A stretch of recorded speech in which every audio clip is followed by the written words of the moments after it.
Bien, sigamos. Antes de trazar las vértebras, hay que seguir detallando cada hueso, pero según el estudio, ¿no? Según nuestros estudios. En realidad todos merecen un tiempo largo de análisis, ¿no? Aquí tenemos entonces la primera vértebra cervical. ¿Ya? El atlas, dice así: la primera vértebra cervical o atlas está reducida a un simple anillo, ¿no? Recuerden que yo tengo acá mi modelo que ya hice. Todavía está con un modelado un poco grosero. Reducida a un simple anillo, sin cuerpo vertebral, ¿no? Es decir, no tiene acá la parte gruesa que sostiene como columna, ni apófisis espinosa, no tiene su apófisis espinosa, la que sale por atrás, en la parte posterior. Las dos partes laterales de este anillo, engrosadas y muy voluminosas, presentan en su parte superior dos superficies articulares cóncavas y oblongas, es decir, estas, ¿no? Que reciben los cóndilos del occipital, base del cráneo. Es en esta articulación occipito-atloidea donde se hacen los movimientos de flexión y extensión de la cabeza sobre el cuello. Bien, entonces acá tengo aquellas dos superficies cóncavas y oblongas del axis, ¿no? Y yo tengo acá en el libro, se nota clarísimo las vistas, ¿no? Aquí lo dice: vista anterior, vista posterior y la vista superior. Con esas vistas yo he podido hacer esta pequeña escultura. Y aquí la indicación de movimiento. La segunda vértebra, el axis, denominada axis, presenta una apófisis dirigida verticalmente hacia arriba, denominada apófisis odontoides. Bien, es la que sobresale. A ver, voy a retirar esta. Bien, esta es la segunda vértebra cervical, ¿no? Presenta en su cara anterior, ahí está, una carilla articular para el arco anterior del atlas, engastada en el agujero vertebral del atlas. Esta apófisis realiza la función de un verdadero eje alrededor del que se realizan los movimientos de rotación de la cabeza, ¿no? Entonces, aquí coloco nuevamente la forma del atlas, y este es el axis. En relación a las demás vértebras son un poco más pequeñas. Sin embargo, sus características son únicas. Habría que entender que entre una y otra existe el cojinete, ¿no? Un cojinete de ligamentos, ¿no? Fibroso, para que no se toquen los huesos duros. Viendo la columna vertebral por su cara anterior, es rectilínea. Viéndola por su cara lateral, presenta tres incurvaciones distintas. Bien, eso hay que tenerlo en cuenta. Una curva de concavidad posterior en la región cervical. Bien, entonces esta es la parte posterior. Aquí tenemos la vista lateral. Hace una cierta curva, ¿no es cierto? Es ligera, pero hay que tomarla en cuenta. ¿Qué vista es esta? La vista anterior. Esta es la que yo tengo que representar, ¿no? Aquí está mi atlas y mi axis. Voy a empezar dibujándolos. Esta es la otra lámina que siempre la tengo de referencia. Esta es la vista lateral. También me va a servir, ¿no? En el momento en que quiera yo dibujar, por ejemplo, la tráquea y la colocación de las espinas laterales.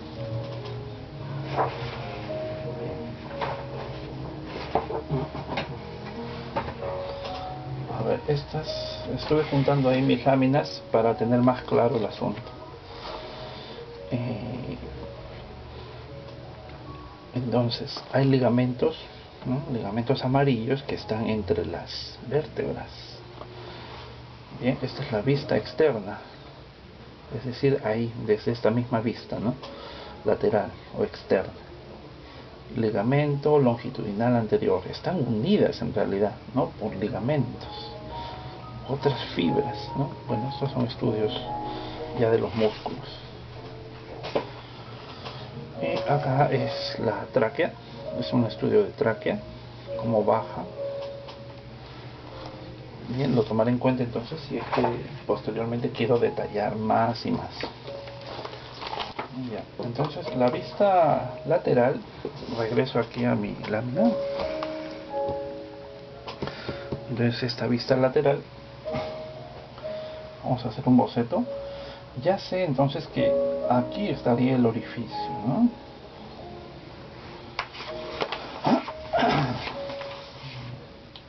Yo he estado haciendo unos esquemas, siempre por motivos didácticos y para que salga correctamente las formas, les recomiendo que hagan unos esquemas.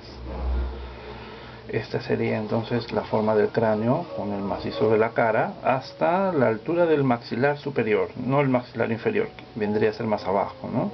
La línea media colocada según mi modelo y visto de una manera esquemática, un dibujo analítico en donde entonces estoy haciendo el cuello para tener centrado en por dónde va a ir el cuello. Baja hacia allá y esta sería la mitad del cuello, ¿no? Bien, verlo en el espacio. Luego una vista lateral para situar en dónde se colocaría la columna exactamente. Y una vista desde la parte inferior, una vista inferior o caudal del cráneo para situar dónde estaría la oquedad, ¿no? El hueco por donde va a salir la columna. Y luego aquí ya hacer la columna en sí, pero vamos rápido. Entonces el cuello es ahí más ancho, ¿no? Más ancho va a ser el cuello, pero yo voy a centrar en mi estudio de la columna en donde realmente debería estar, ¿no? Relativamente por acá y por simetría hacia acá hasta acá, ¿no? Ya se nos ha explicado en la lectura que esas dos vértebras iniciales son más pequeñas, ¿no? Son más pequeñas. Entonces acá estará la primera,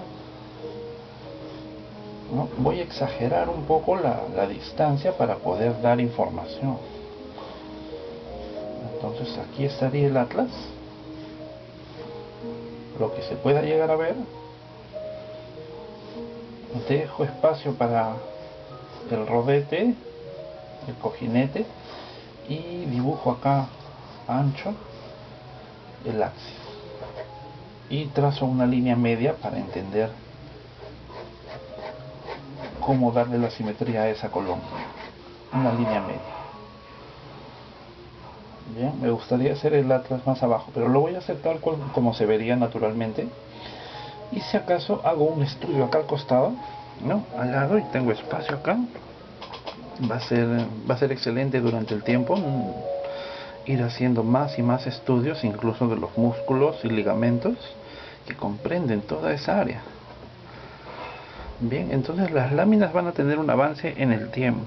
No necesariamente voy a tratar de acabarla en un día.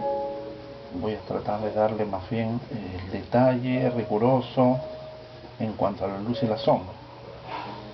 Va a ser progresivo porque siendo un análisis no se puede hacer de manera rápida. Ahora es que me sirve grandemente mi estudio tridimensional para regresar al dibujo, ¿no? Bien, es así entonces. Esta es la vista que yo tengo y la vista que voy a ir bosquejando aquí. Bien, entonces este es el atlas. Y le doy ahí el dibujo necesario, ¿no?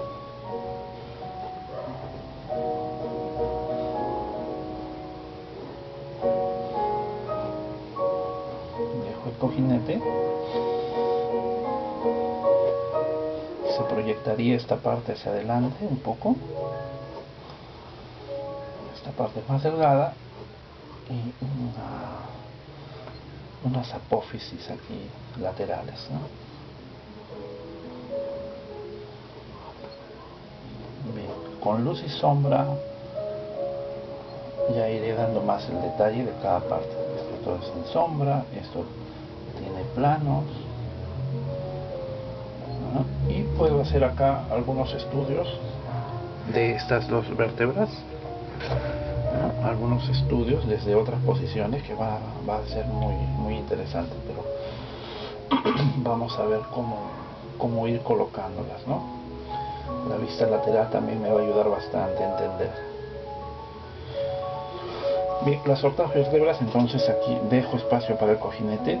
Son 7 vértebras, 1, 2, ¿no? CB1, CB2.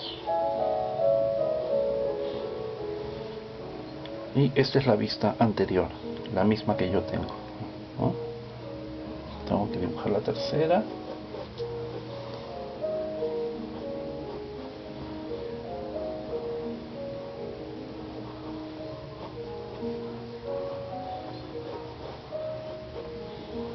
Y así voy avanzando. Tienen cierto parecido.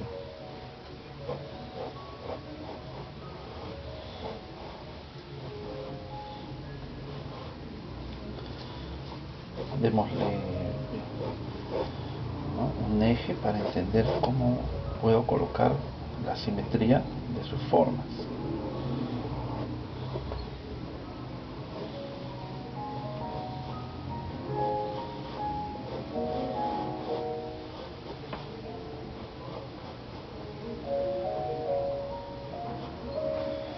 ¿Ya? Yo iré avanzando con eso. ¿Qué más? En el libro de Moreau, de Arnold Moreau, voy encontrando muchos datos muy interesantes en relación a todos los huesos, en realidad, ¿no? Es necesario hacer una lectura para poder concretar, ¿eh? Alejarnos de un dibujo de muy poca profundidad y más bien acercarnos a la morfología verdadera, ¿no? Aquí tengo entonces detallado, esta es la página 111 del libro impreso, el maxilar superior, la cara, o sea, justamente lo que yo voy a trabajar, el esqueleto de la cara. A ver, por ejemplo, puedo leerles lo que se refiere al maxilar superior.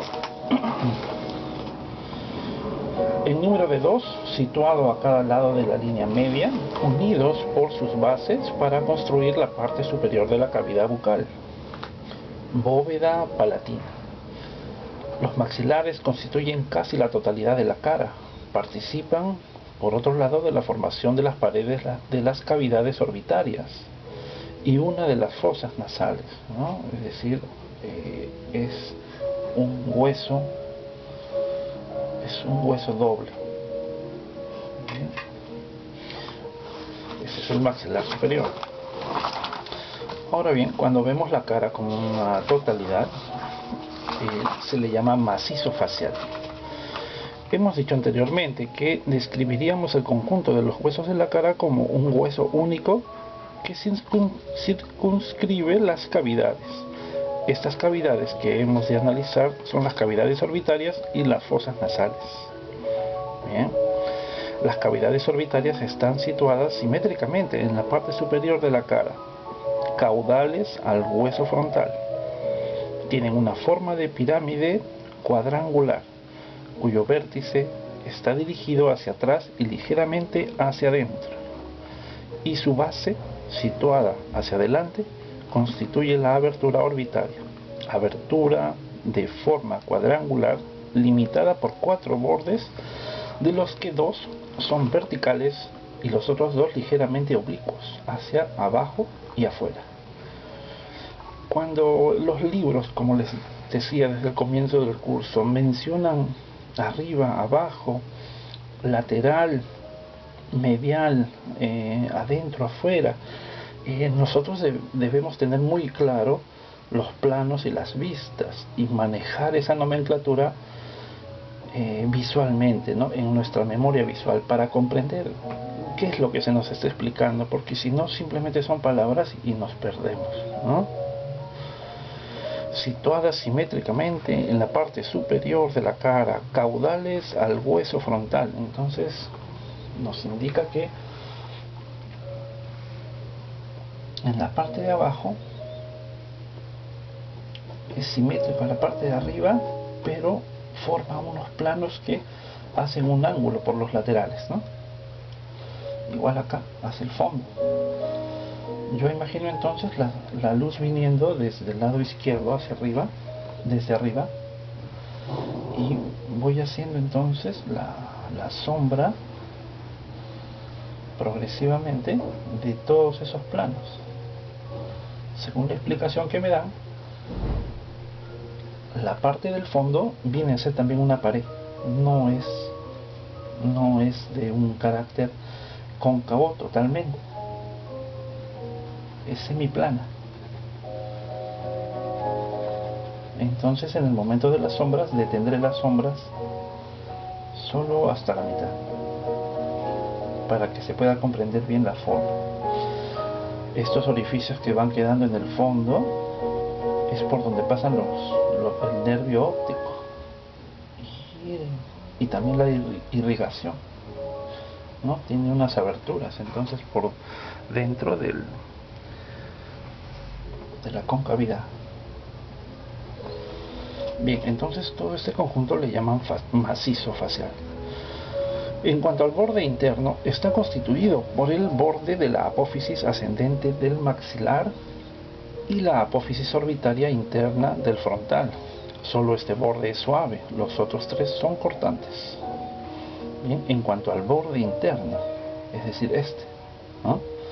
Está constituido por el borde de la apófisis ascendente del maxilar y la apófisis orbitaria interna, acá, la que estoy marcando ahí.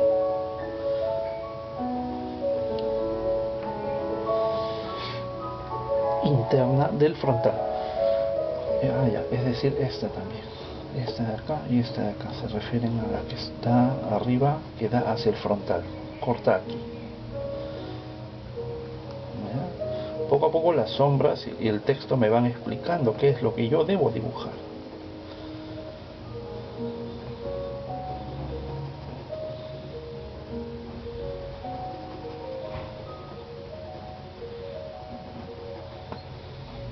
Poco a poco. Solo este borde es suave, los otros tres son cortantes. Bien. Presenta en su parte inferior el orificio del canal que comunica la órbita con la fase nasal correspondiente. Las paredes de la órbita están formadas por láminas óseas unidas por suturas que pertenecen a los huesos profundos del macizo facial, que hemos creído oportuno no describir debido al poco interés que tiene para el artista. En la cavidad orbitaria existen tres orificios que aparecen como manchas negras en el fondo de la órbita. Uno de estos orificios, el agujero óptico, libra el paso al nervio óptico. Los otros, en forma de coma, están situados externamente al agujero óptico y se dirigen uno hacia arriba y afuera y el otro hacia abajo y delante. Bien, entonces si queremos hacer la representación más exacta de un cráneo, tengamos en cuenta entonces aquello, ¿no?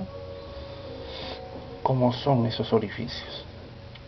El primero se denomina hendidura esfenoidal y el segundo hendidura esfenomaxilar. Muy bien. Muy bien, entonces yo sigo haciendo los estudios según los textos. En mi caso yo quiero hacer una investigación de ese tipo, ¿ya? No solo de la parte superficial, sino comprender realmente cada una de estas formas tan interesantes del cráneo. Si se dan cuenta, podríamos quedarnos varias semanas estudiando solamente el cráneo, pero tenemos que ir avanzando y avanzando, de modo que lleguemos a estudiar todo el esqueleto. Según nuestro sistema, donde hacemos una lectura de las partes que son complejas y no muy entendibles, eso queda entonces como un método. ¿Bien? Es un método. Si tienen capacidad de leer y retener, aprender de manera rápida y constante, sería lo indicado, ¿no? Para poder avanzar rápido una lámina tras otra, ¿no? La aplicación entonces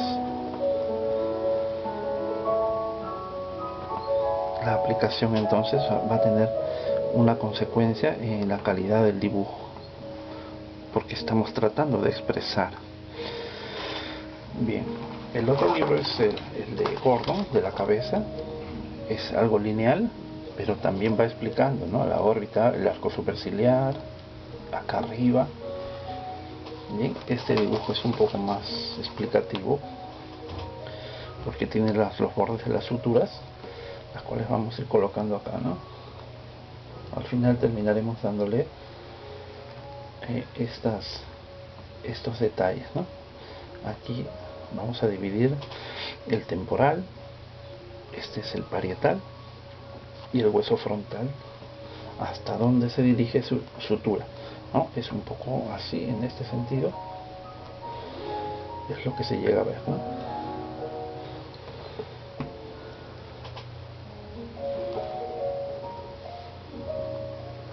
Bien, es mucho detalle y cariño al estudio, ¿no? Vamos a abocarnos poco a poco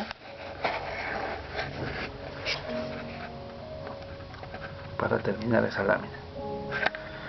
Muy bien, hasta ahí, lo dejo hasta ahí y yo continúo con el detalle. Básicamente seguir leyendo y aplicar las sombras. Hasta luego.